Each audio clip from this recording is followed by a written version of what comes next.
बिस्मिल्लाहिर्रहमानिर्रहीम वक़ुल जाअल हक़्क़ु वज़हक़ल बातिल इन्नल बातिल कान ज़हूक़ा।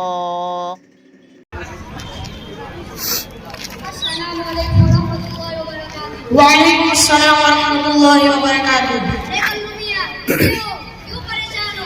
आजकल मैं आपको बहुत परेशान देख रहा हूँ। अरे अबू भाई, मैं क्या बताऊँ, एक तो मैं एक टेंशन में हूँ और वो कमबख्त पूछ रहा है कि 26 जनवरी की नमाज कितने बजे होगी।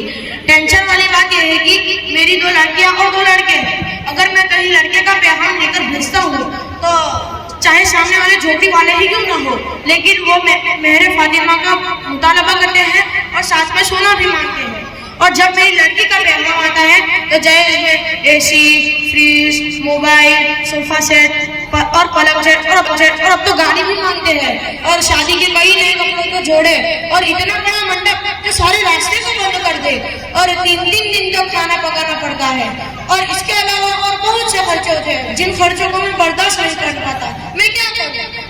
अरे कल्लू मियां, क्या डरते हो? आपके पास जमीन है और मकान भी, उसे बेच दो और लोग सूद पे लोन देते हैं, वो ले लो। क्या डरते हो? और धूमधाम से अपने बच्चों की शादी करा दो। अरे तुम्हारू नोम थे जैसे हमारा वोट पड़ी जैसे कि कल्लू काका ने लाख रुपया खर्च करा, हिम्मत करो। अरे अब्बू भाई, क्या करूं? मेरे पास एक प्लॉट है, अगर मैं उसे बेचकर एक लड़के और एक लड़की की शादी कराऊं तो बाकी औलाद के लिए क्या करूंगा? कहां से पैसे लाऊंगा? कल्लू मियां, दूसरी शादी है। अरे कल्लू मियां, दूसरी शादी है। जिस घर में तुम रहते हो वो घर बेच दो और खुद किराए के मकान में रहने चले जाओ। वो तो बहुत आप घर के बगैर रह जाओगे मगर आपका नाम हो जाएगा। लोग आपको पेट भर भर कर गालियां देंगे कि हलवा में मावा तो होता नहीं, ये बिरयानी पकड़ो नाशी कर लो, कितना कंजूस है, थोड़ा ही ना। अरे अब्बू भाई, ये कैसी बेवकूफी की बात करते हो? ऐसे तो मैं कंगाल मर के घर हो जाऊंगा, ना तो मेरे पास रहने का मकान रहेगा और ना कोई बाकी मिल्कियत रहेगी। ऐसी झूठी शोहरत के लिए मैं क्यों बर्बाद हो जाऊं? मैं ऐसा नहीं कर सकता। कल्लू मियां, फिर क्या करोगी? कल्लू मियां, फिर क्या करोगे? अपनी लड़कियों को बगैर शादी करोगे? क्या इनकी जवानी इसी तरह बर्बाद करोगे? जरा सोचो। फिर तो मैं ऐसा ही करूंगा, क्योंकि मैंने सुना है कि यूपी, बिहार और हैदराबाद के लोग जहेज न दे सकने की वजह से अपनी लड़कियों को बगैर शादी के ही घरों में ही बिठा रखते हैं और बाद में बुरे अरबों और बुरे लोगों के हवाले करके अपनी जान छुड़ा लेते हैं। और मैं भी ऐसा ही करूंगा। फिर तो मैं क्या करूँ? चलो, इस बारे में मुफ्ती साहब से मशवरा करना चाहता हूँ। मुफ्ती साहब, इस बारे में मेरी रहबरी फरमाएं।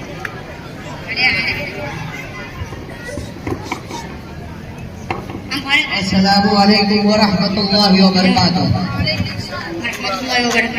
नहमदुहु व नसल्ली अला रसूलिहिल करीम, अम्मा बाद। मेरे दोस्तों, मैंने आप लोगों की पूरी बात सुनी तो मेरा दिल बड़े अफसोस से पुकार उठा कि बड़े शौक से सुन रहा था जमाना,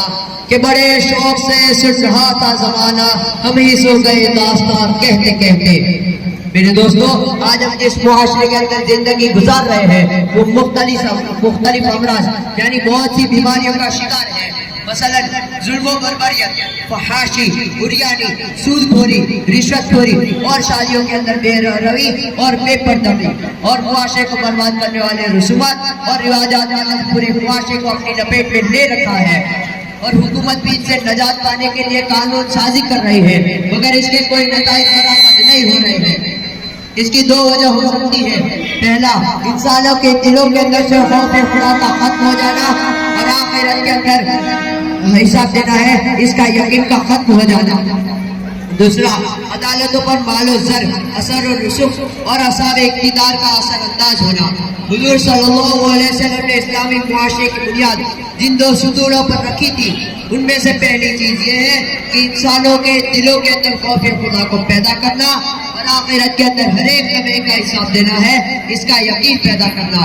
तो आओ आज हम हमारे मुआशरे के अंदर से मुआशरे को बर्बाद करने वाले रसूमात और रिवाजात को खत्म करें और लोगों के दिलों के अंदर खौफ खुदा को पैदा करें।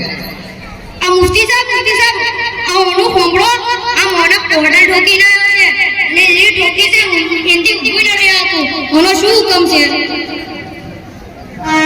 अरे भाई, आपने नशावर दवाई क्यों पी है? नशावर दवाई पीने से आपका क्या फायदा हुआ? और नशावर दवाई पीकर इस तरह अपनी टेंशन को खत्म करना ये शरीयत के अंदर हराम है। और इससे तो इंसान के जिस्म के अंदर बहुत सारी बीमारियां पैदा हो जाती है। तो क्या इससे आपका मसला हल हो जाएगा? अरे मुफ्ती साहब, मैं क्या करूं? मेरा कारोबार बंद हो गया है और इसी की वजह से मैं कंगाल और बर्बाद हो गया हूँ। मेरे सामने बहुत सारे खर्चे हैं जिसकी वजह से मैं टेंशन में आ गया था। तो मेरे एक दोस्त ने मुझसे कहा कि चल मैं तुझे एक दवा बताता हूँ जिसके पीने से मेरे सारे टेंशन खत्म हो जाएंगे। मैं उसकी बातों में आ गया, मैं उस दवाई को पीने लगा। जब भी मैं उस दवाई को पीता हूँ तो मुझे चैन की नींद आ जाती है। हाँ, मैं जानता हूँ कि ये आराम है, लेकिन मैं क्या करूँ? मेरे समाज के लोगों ने ऐसे रस्म रिवाजात कायम कर रखे हैं। मेरे समाज के लोगों ने ऐसे रस्म रिवाजात कायम कर रखे हैं कि आशू शादी में गाड़ियां आलो, एसी आलो, फ्रिज आलो, सोफा सेट आलो, तिजोरी અને પલંગ અને તિજોરી સેટ આલો, સોનાનો સેટ આલો અને ઉપરથી જમાયાના બિસ્કુટ આલો અને ત્યાં તારા પૂરતું ખાવા ખવડાવો.